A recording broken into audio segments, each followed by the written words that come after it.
A spirit-filled church, then, is different than our culture. And I'm going to make it in 3 points. Here you go. A spirit-filled church flourishes when it learns the gospel. And we'll talk about the gospel if that's a new word for you.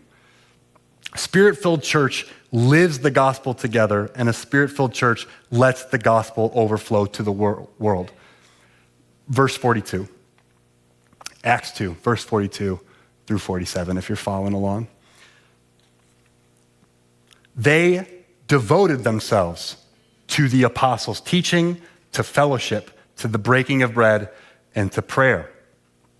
They, the converts, the 3,000, devoted themselves. Word that means like stick like glue.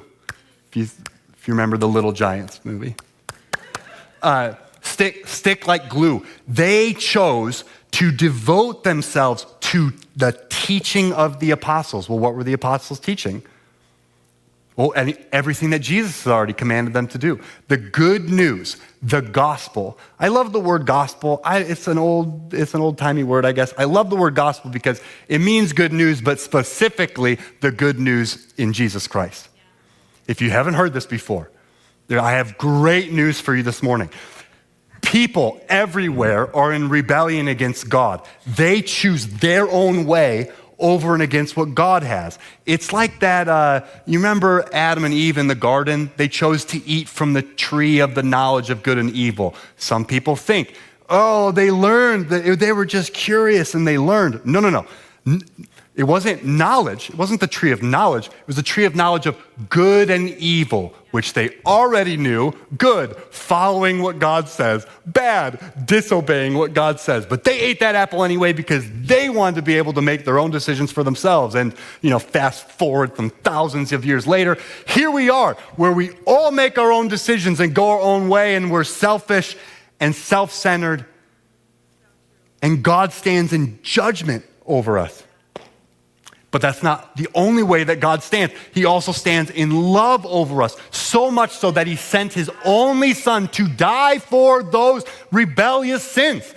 His son paid the penalty that you deserve so that we might have life abundantly. That new life is transformational. That is the good news this morning.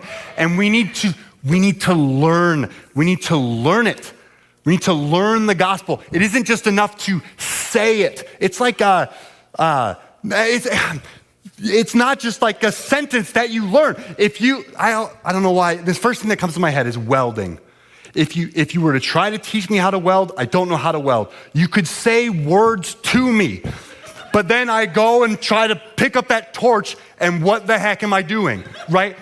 It is not just the words that come out of our mouth, the propositional knowledge that we can say in sentences. It is the experience of God, the reception of grace, and the powering of the Holy Spirit into a life together. Spirit-formed community. Let's learn the gospel again.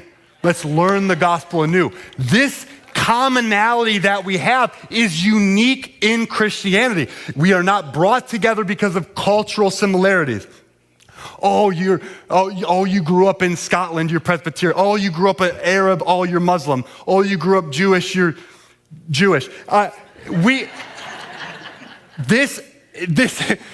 Many secular scholars admire the growth of the Christian church because of its ability to expand outside of cultural barriers.